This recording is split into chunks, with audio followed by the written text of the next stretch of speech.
Halo guys, merhaba Deslar, kembali lagi dengan Triska Nazira. Di kali ini aku ingin bikin video, gila sih, bikin video di salah satu destinasi terkenal di kota Kayseri. Di sini tuh banyak bangunan-bangunan tua dan bersejarah juga tentunya. Tapi nggak sendirian loh, tapi bersama teman aku. Guys, mana nih? Wah! Ih, subscribe-nya masuk YouTube-nya Triska. Gak apa-apa, ntar, oh ya teman-teman, si dia ini punya YouTube channel juga, namanya itu Aryan Iswanto. Oke, subscribe. Ya ntar aku cantumin di bawah ya. Jangan lupa like, comment, and subscribe ya YouTube channel dia. Nanti tinggal karena apa sih namanya, untuk subscribe tuh nggak bayar, mumpung lagi nggak bayar, jadi jangan lupa langsung pencet aja. Iya bang, pencet aja doang. Iya. Apa sih susahnya subscribe? Jangan lupa guys, bye bye. Tunggu ya. By the way, kamu musim panas mau kemana aja Yan? Ya, aku musim panas, iya Rek. Di Kayseri doang? Enggak. Di mana? Nanti aku tanggal 22, tungguin ya guys ya. Aku buat channel, aku masuk ke Hagia Sophia pertama kali dibuka. Wah! Karena aku mau ke Istanbul guys. Wih, keren. Cogezel ya. Wah, aku juga rencana mau main juga, tapi salah satu destinasi Kota Para Nabi. Pada penasaran kan Kota Para Nabi itu di mana? Makanya subscribe dulu, ikutin dulu YouTube-nya Triska. Iya, dia juga. Jangan lupa ya. Oke, ini nanti kami bakal cerita-cerita sedikit tentang pengalaman kami di Kota Kayseri. Terus juga nanti apa sih namanya? Nanti kita sering-sering santai. Di sini kita juga sering-sering santai di tempat Eskitalas. Eskitalas itu apa sih Yan? Eskitalas itu bangunan tua di kota ini. Jadi kota ini penyimpan sejarah itu kenapa disebut Eskitalas? Karena kota yang paling tua di daerah Kayseri ini tuh itu adalah Talas. Iya. Yang menyimpan banyak sejarah itu di Talasnya. Iya bener banget. Jadi Eski itu artinya dalam bahasa Turki itu kan Eski itu artinya tua. Talas itu ya daerahnya, kecamatannya kayak gitu. Jadi kayak daerah ketuanya Talas gitu. Iya gitu guys. Halo, merhaba Deslar. Halo. Oke, kembali lagi di YouTube channel Triska Nazira. Nah di kali ini gua itu nggak sendirian ya, karena gua tadi udah bikin di awal tadi kan bahwa gua tuh bakal kayak tanya-tanya tentang orang Turki sama Syrian ini. Because Syrian ini tuh satu asramanya sama orang Turki. Dan sedangkan aku kan anak apartemen ya. Jadi apartemen itu ya anak-anaknya itu orang Indonesia semua gitu. Jadi kulturnya itu berbeda. Kalau kita tinggal dengan orang Turki, sama tinggal sama orang Indonesia tuh berbeda. Oke, langsung aja. Nah, jadi gimana sih Yan menurut kamu nih ya? Kan kamu kan udah hampir 1 tahun di Turki dan tinggal dia sama bersama orang Turki. Apa sih kelebihan dan kekurangan kalau bareng sama orang Turki? Tapi tunggu dulu, kenalin dulu dong. Oke guys, namaku Aryan Iswanto, anak Malang guys, Arema. Orang Jawa Timur. Aku tinggal di Malang, Sawo Jajar. Sekarang aku kuliah di RCS University di Kayseri, Turki. Aku jurusan pendidikan sejarah. Sejarah apa nih? Sejarah Turki. Wow. Itu satu sama Arafah ya? Enggak, kalau Arafah kan sejarahnya. Tapi kalau aku gurunya, waduh, gimana ya? Ngajarnya gitu loh. Nah, langsung aja ke the point tadi ya. What do you feel? Gimana sih perasaan kamu saat kamu tinggal di orang Turki gitu? Kok bisa kamu sampai apa perbedaan kamu orang Turki? Apa yang kamu pelajari dari rumah dan juga perbedaan dari kulturnya gitu? Kan jelasin ya. Gini guys, jadi aku kan dari Indonesia itu nggak ada pikiran tinggal di mana nggak tahu. Tapi karena aku udah ada agensi, mereka nyarikan karena aku harus ditaruhkan di asrama. Yang katanya kalau di asrama itu kalau buat belajar bahasa itu lebih 90% bantu gitu loh. Soalnya apa? Sama sih seperti kayak di pondok-pondok Indonesia kayak gitu kan. Kita harus misalnya di pondoknya kesehariannya pakai bahasa Arab, bahasa Inggris. Kita akhirnya terpaksa walaupun kita nggak tahu bahasa, maksudnya belum bisa bahasa Turki dengan benar gitu. Tapi mereka kan membenarkan. Nah, yang aku pandang pertama kali waktu aku sampai di Istanbul, orang Turki itu apa ya, yang tak pandang di depan mataku tuh orangnya udah kayak orang tua ya nggak sih, dia ada jenggotan kayak gitu. Tapi ternyata seasrama aku udah gitu, ternyata mereka malah umurnya di bawah aku. mereka itu umur 19, umur 20-an gitu. mereka tuh umurnya kecil tapi kayak orang udah dewasa udah tua gitu. Nah, iya itu. Nah, terus pertama aku kira mereka itu kulturnya penyendiri, terus nggak terbuka. Jadi aku waktu datang ya cuma ngumpulnya sama teman Indonesia aku itu. Nah, ternyata mereka memiliki sifat yang baik, guys. Baik. Jadi yang orang pandang-pandang itu selama ini yang katanya gini mereka orang Turki itu sebagian, itu sebagian. Tapi yang aku lihat di asramaku itu mereka itu orangnya pada bersih-bersih, rajin. Bayangin, aku main game, ya biasalah anak Indonesia namanya.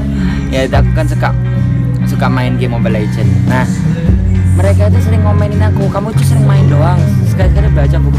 Padahal di hari itu hari libur. Kalau kita sih milihnya hari libur kita liburan, nggak usah baca, nggak usah belajar gitu kan ya. Yes, right. Nah, kebanyakan orangnya gitu. Tapi ini mereka malah mentingin di perpustakaan. Dan aku salut sama mereka itu gitu. Mereka itu sedikit menggunakan elektronik dan memperbanyak bersama buku. Itu orang susah banget dicari. Dan aku pun kayak ya aku kalau mengaca diri sendiri ya, kita berkaca diri sendiri, aku pun juga gitu. Aku jarang sama buku, tapi main game kayak gitu lah. Ya kayak gitu sih. Nah, terus orang-orang itu setia kawan kayak gitu lah, orang-orang setia kawan. Terus aku masuk asramanya bersih, pada welcome banget. Aku orang Indonesia kayak gitu, mereka pada welcome. Jadi kalau dalam segi negatifnya nih apa nih? Kalau segi negatif kita berumah satu rumah dengan orang Turki itu apa? Mohon maaf, bukan rumah, asrama. Asrama. Ya. Kalau selama ini aku di asrama itu kendala sih dikit ya, maksudnya kendalanya satu kayak apa itu, mereka itu apa namanya, kalau kita mau main olahraga sama mereka pasti kalah, soalnya badan mereka itu gede-gede kayak gitu loh. Nah itu, tapi kendala sih di situ aja sih, sama kadang-kadang ya ada yang kurang pemahaman bercanda lah kayak gitulah, sering lah, soalnya kan itu sering banget kalau salah bercanda. Misalnya kan bercanda kita orang-orang ke Indonesia, tapi ini ke orang Turki kayak gitu. Contohnya satu, mereka itu nggak suka kalau kita itu tiba-tiba menaruh muka mereka di depan kamera. Nah, biasanya kalau kita ke teman sendiri kan kita langsung gini kan awal, tapi mereka nggak suka. Kalau orang Indonesia ya, aku mau ngambil video, langsung ikut tapi orang Turki. Iya, tapi kalau mereka nggak terima. Bukan mereka, tapi mereka tuh nggak suka kalau digituin. Itu ya sebenarnya itu nggak sopan sih ya, nggak sopan. Tapi kalau udah biasa ya gitu lah, jadi itu kesalahan salah satunya itu, tapi yang lainnya masih banyak lagi gitu. Jadi pas kamu di asrama tuh ada kayak perbedaan kultur nggak sih? Perbedaan kultur yang bikin kamu tuh nggak nyaman di asrama? Kalau itu masih nggak ada sih. Belum ada. Aku sampai sekarang suka banget di asrama. Iya, jadi kamu nggak jadi pindah dari asrama? Nah, aku mau pindah. Aku itu sebenarnya mau pindah ke rumah, tapi teman-teman asramaku itu bikin nyaman. Iya, udah nyaman banget. Terus mereka pun waktu di grup kita, aku punya grup teman Turki ya, itu mereka ngomong jangan pindah. Mereka pun ngomongnya bukan aku kayak gimana ya, tapi kita udah deket banget, udah sahabat gitu loh guys. Pengen aku berapa bulan udah sahabatan sama orang Turki. Beda lah ya teman sama sahabat. Beda. Kayak gitu. Tapi enaknya kayak gitu, kalau kita punya orang dalam, kita mau kemana-mana itu gampang. Dan mereka itu antusias banget kalau kita ke rumahnya mereka. Terus kita misalnya ada pekerjaan plus bahkan akan aku persiapan bahasa Turki ya, jadi mereka itu akan bantu. Walaupun aku salah, tetap mereka ngomongnya sama aku, walaupun mereka ngomongnya bahasanya fasih, aku salah diulangin lagi. Walaupun kita orang ini kayak gini, tapi ternyata niatnya mereka tuh membantu kita gitu loh, biar bisa bahasa Turki. Yang kamu ketahui kan, kamu kan lumayan udah lama bareng sama orang Turki kan, jadi tahu dong kamu tentang kayak mereka nikahnya tuh gimana. Pasti pada kepo ya kalian ya. Widih, bahas nikah coy. Gimana ya? Berat. Iya berat banget, tapi ya gitu. Kalau di Turki itu emang kulturnya kayak gitu guys. Jadi lakinya harus punya uang sama sih kayak di Indonesia ya. Iya harus lah. Harus punya kerjaan. Tapi di sini lebih susah. Misalnya kalau ceweknya minta helikopter, kamu harus beli dia helikopter. Itu persyaratannya. Jadi emang susah ya. Ya udah, ntar aku nikah sama orang tua, nanti aku minta. Kalau ceweknya enak, kalau di cowoknya susah banget. Kayak gitu. Yes, true. Ya memang sih yang aku dengar juga seperti itu. Jadi emang orang Turki itu sebelum nikah tuh emang harus ada modal kayak gitu loh emang. Ya jadi emang udah jelas gitu. Dia bakal kayak mana dan istrinya tuh mau dikasih makan apa tuh udah jelas gitu. Oke. Sekarang aku pengen tanya lagi nih, kayak dalam kultur kayak makan-makan gitu, kamu kan makan orang Turki sama orang Indonesia kan berbeda gitu kan. Gimana cara menyikapi kamu dalam di asrama itu? Sedangkan kamu berbeda. Iya. Dulu aku pertama kali datang itu makan kan, mohon maaf ya, aku kan memang aku suka makan banyak. Itu hobi aku. Parah sih dia makan. Tapi aku nggak gemuk-gemuk ya. Ya kayak gitu. Aku ya kaget banget guys. Makan sarapan pagi roti zaitun. Kamu udah terbiasa makan zaitun? Enggak, aku nggak mau. Seriously, kalau emang iya gila, itu keren banget orang Indonesia suka makan zaitun. Enggak, aku nggak bisa makan zaitun. Zaitun buat minyak doang baru aku suka. Nah itu aku pertama kali itu emang masih belum bisa, tapi adaptasiku sama makanan itu cepet guys. Cepet banget itu. Karena kamu faktor karena kamu hidup dengan orang Turki kali ya. Sampai sekarang pun seluruh makanan Turki itu aku suka, tapi kecuali zaitun tetap masih di tanda kurungin ya. Ya itu emang masih gak bisa makan itu. Tapi kalian kalau ke Turki kalian harus nyoba makanan namanya borek. Kalian lihat borek itu mungkin sama kayak apa namanya baklava, tapi itu dua macam yang berbeda. Baklava itu yang manis, kalau borek itu yang gorengan. Itu enak banget guys, kalian kalau ke Turki harus coba. Ya bentuknya nanti aku letakin ya di bawah ya. Borek tuh emang enak sih, aku juga suka kalau itu tuh sarapan. Itu enak banget kalau di sarapan pagi. Iya, terus kalau pertama kali datang itu kita di Indonesia lihat kebab itu kecil ya. Di sini itu itu gemuk kan. Kita megangnya gini.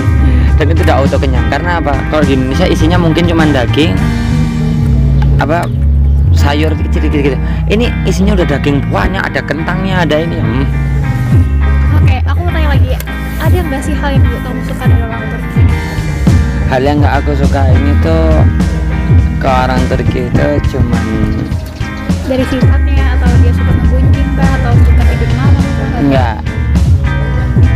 Ada rasisme dikit gitu guys. Rasismenya itu gimana? Rasismenya itu mereka jadi kadang-kadang meremehkan gitu loh. Meremehkan tuh gimana? Meremehkan itu. Dia apa gitu? Dia meremehkan tuh misalnya dari kepintaran. Itu kebiasa sering itu banget. Jadi kayak kamu emang bisa kayak gini, kamu itu sering. Jadi itu yang aku pertama nggak aku sukai, juga meremehkan. Terus kedua, kalau udah punya kumpulan sendiri ya udah sama itu doang. Terus kalau orang yang baru datang, mereka kan ngeliatinnya kayak sinis gitu guys. Gitu. Kayak gitu. Jadi waktu itu aku pernah ke kafe sama teman-temanku. Anak ini baru datang. Ya dilihatnya kayak aneh. Siapa dia gitu loh. Kayak gitu. Tapi ya itulah, kalau aku masih dikit itulah.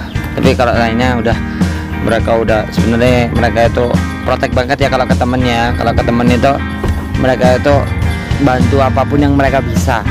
Kalau udah deket banget sama orang Uti, mereka tuh iya benar, aku juga kayak gitu. Itu udah sering diajak jalan-jalan. Diajak jalan-jalan, mereka kan percaya sama aku. Kalau makanya ada pepatah kalau ngomong, kamu kalau udah dikasih kepercayaan sama orang lain, jagalah kepercayaan itu. Yes, true. Nah, jangan sampai kepercayaan yang dikasih itu kamu main-mainkan. Itu aku nggak suka banget gitu guys. Rian ini Hafizo juga guys. Hafizo. Cewek. Makasih guys, belum sampai mungkin banget. Iya, intinya dia orangnya ya soleh lah. Nanti yang pengen mendaftar silakan daftar istrinya. Menjo. Waduh, kalau mau antri sih udah ribuan. Iya. Ya. Tapi at least emosian, maksudnya setiap dalam berbeda negara sih pasti ada perbedaan gitu kan. Beda dalam budaya, dalam berpakaian juga dari makanannya pun. Dan kami pun sekarang lagi kayak gini loh, beda juga kan otomatis ya. Iya, ini apa sih? Nggak tahu lah namanya apa, yang penting kami makan aja, minum aja. Di sini unik banget sih menurut gue. Dan emang orang Turki itu juga baik. Kalau sekali kita baik, kalau sekali kita makan itu baik banget. Dan aku juga pernah merasakan itu, because aku juga punya sahabat orang Turki. Dan misalnya, abla, aku tuh mau kayak gini-gini, langsung gitu, abla, bisa nggak antarin aku ke sini bikin ini gitu. Diantarin ya, abla, aku pengen main ke Harkala gitu, tempat kayak Dufan gitu. Diantarin ya main gitu. Abla, aku pengen ini, tolong cari ini. Dicariin ya, gila, emang baik banget, sumpah itu yang kasih. Ya kayak gitu guys. Jadi apa ya? Yang aku bersyukur aku bisa ke Turki itu aku bisa mengenal budaya orang lain kayak gitu loh. Nggak cuman Indonesia doang, ternyata ada yang lebih beda lagi dan ada yang mainstream lagi gitu loh. Dari baiknya, positif sama negatifnya udah ada di situ. Dan kita juga nggak hanya belajar tentang Turki aja ya, karena di Turki itu banyak juga dari berbagai negara asing, kayak misalnya kayak Suriah, Afghanistan, Mongol, terus dari negara-negara lain kayak Rusia, banyak banget dari negara asing. Jadi kami juga banyak juga mempelajari budaya-budaya mereka dan bahasa-bahasa mereka. Dan aku tuh sampai ngomong apaan gitu. Jadi at least ya, apapun yang kamu alami dalam dunia itu, aku syukur gitu. Iya, kalau aku menurutku ya, mungkin kita itu bergaul itu kayak kalau orang ngomong kan, kita carilah teman yang menuntut kamu ke surga. Kenapa kok aku suka banget sama aku? Karena mereka alhamdulillah anak-anaknya itu mereka Good, so good people gitu. Nah, jadi aku lebih suka gitu. Jadi mereka itu nggak muluk-muluk kok. ya nggak muluk-muluk, terus nggak sederhana, terus saling ngingetin. Kalau misalnya kita salah, kita diingetin. Begitu juga kebaliknya, Kak. Aku pun kalau mereka salah, aku ngingetin mereka. Contoh dari kecil misalnya sholat pun kita sering bangun sholat sama gitu. Walaupun kadang-kadang ya kalau kulturnya orang sini ya sholat itu nggak apa-apa diakhirin karena beda madhab gitu loh guys. Iya, beda madhab kayak gitu. Cuman di sini tuh bentuk toleransinya berarti ya. Toleransi. Iya, meskipun dia Hanafi atau kita Syafi'i ya, kita nggak ada perbedaan di antara keduanya, because maupun kamu Syafi'i ataupun Hanafi nggak ada dijelaskan dalam Al-Quran kamu harus Hanafi, kamu harus Syafi'i. Diharamkan mengikutkan Hanafi, diharamkan kita Syafi'i, nggak ada dan dijelaskan dalam Al-Quran, nggak ada.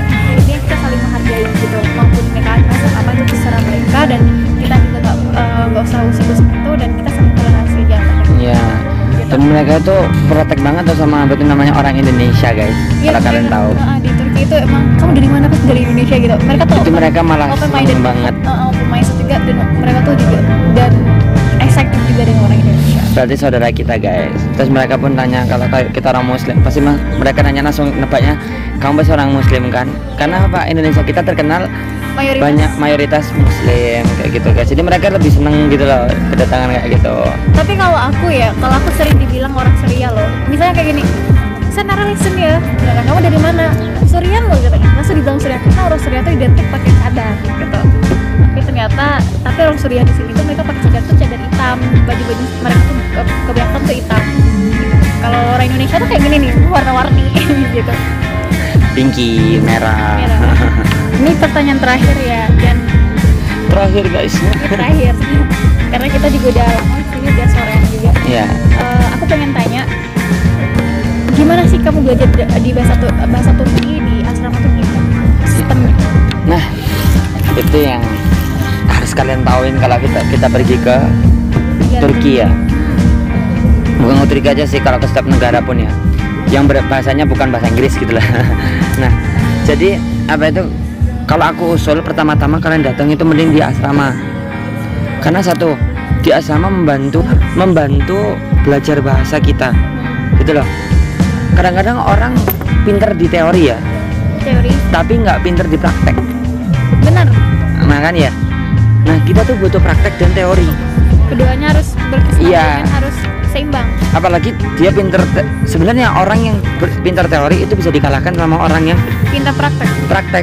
Karena apa? Dia langsung tahu, langsung orang kayak waktu itu aku alhamdulillah mereka udah ngajarin aku bahasa yang agak tinggi, dan itu masih aku kelas A1 itu kelas pertama di kelas bahasa di Turki ya pertama, dan mereka itu akan bantu kamu bahasa rakyat, maksudnya bahasa keseharian gitu loh, bahasa keseharian. Jadi di situ aku mulai paham, dan di sekolah pun aku belajar materinya. Di asrama kita akhirnya terpaksa untuk memakai bahasanya. Karena apa? Mereka nggak tahu, misalnya mereka nggak tahu bahasa Inggris, nggak tahu bahasa Arab, nggak bisa bahasa Indonesia kan, ya otomatis kita harus memakai bahasa Turki, dan itu memaksa. Misalnya kayak pertama-tama nerede gini-gini, pertama masih ya, mereka akan dengerin, mereka akan memaklumi gitu loh. Jadi sebenarnya kalau bahasa Turki itu kalau menurut aku sih mudah, tapi cuman harus, karena apa, harus prakteknya harus dipakai juga. Percuma kalau kita belajar terus tapi nggak mau praktek. Iya, Nanti ketika terjun ya nanti ya terjun ke lapangan ya susah. kelabang kan. Ada orang yang dia tuh karena belajarnya nilainya di kelas tuh 195, tapi dia jarang praktek, dia di rumah terus ngomong bahasa Indonesia bla bla bla bla bla kayak gini ya. Tapi ketika terjun di toko, di market gitu, dia masih kelabak padahal tinggal masih ngomong, iya tinggal nyeplos gitu, kayak gitu. Juga harus bondo apa harus punya percaya diri di situ. Jadi jangan malu-malu kalau ngomong, takut salah dulu nih, omongin aja, mereka mungkin akan nanti connect dia tuh, nanti dia akan connect pelan-pelan. ini dia ngomong, dia maksudnya ini kayak gitu guys. Jadi jangan takut lah kalau ke Turki nanti bahasa Turki itu susah, ada yang titik dua lah gini. Apalagi kalau kalian udah bisa bahasa Arab, itu lebih mudah, karena bahasa Turki itu sebelumnya itu dari bahasa Arab, cuman campuran, ada bahasa Inggris, ada bahasa Arab, ada bahasa Persia juga kayak gitu. Tapi ya untuk teman-teman yang pengen ke Turki ya harus juga belajar bahasa Turki dari sekarang kayak gitu. And so mungkin just enough ya teman-teman, dari kesimpulan dari hari ini untuk konten kita hari ini, ada nggak kayak pesan-pesan untuk para Triskan aja? Pesan aku, kalau kalian ke Turki ataupun kemanapun kalian pergi, pertama satu, kalian nggak sama orang tua, berarti kalian harus terjun di situ. Walaupun kalian nggak peduli kalian datangnya ke negara itu pakai beasiswa ataupun kerja ataupun mahasiswa, statusnya apapun itu, kalian harus percaya diri dan kalian harus membawa, karena kalian bawa nama kalian Indonesia. Jadi kalian harus memperkembangkan di situ, memberitahu mereka itu orang, insya Allah lah orang Turki itu ketika kalian datang, mereka tuh suka dengerin cerita. Nah, kalian pasti akan ditanya Indonesia tuh gimana, kayak gini, sebutin aja. Itu yang buat nilai plus-plusnya Indonesia itu masuk di negara ini, kayak gitu. Jangan malu untuk berbudaya, jangan merasa kamu itu rendah, apa itu jangan. Di sini yang terkenalnya Bali ya guys. Jadi kalau kamu dari negara kota yang lain itu pasti cuman Bali sama Jakarta, karena Aceh, Jakarta Aceh juga. Ya Aceh. Ya, jadi kalau kamu nanti dari negara kota apapun, nanti kan kamu bawa lah kota kamu juga gitu. Jangan hanya Bali. Itu aja guys. Oke, itu aja. See you next time di konten berikutnya. Insya Allah next time kita juga bakal collab lagi, mungkin di tempat dan waktu dan juga di judul yang berbeda. Oke. Jangan lupa guys subscribe channel aku sama Instagram aku. Ya, nanti aku cantumin di bawah. Oke. Aku juga jangan lupa follow Instagram aku @rizka_naziran. Oke, jangan lupa like and comment and subscribe. Bye bye.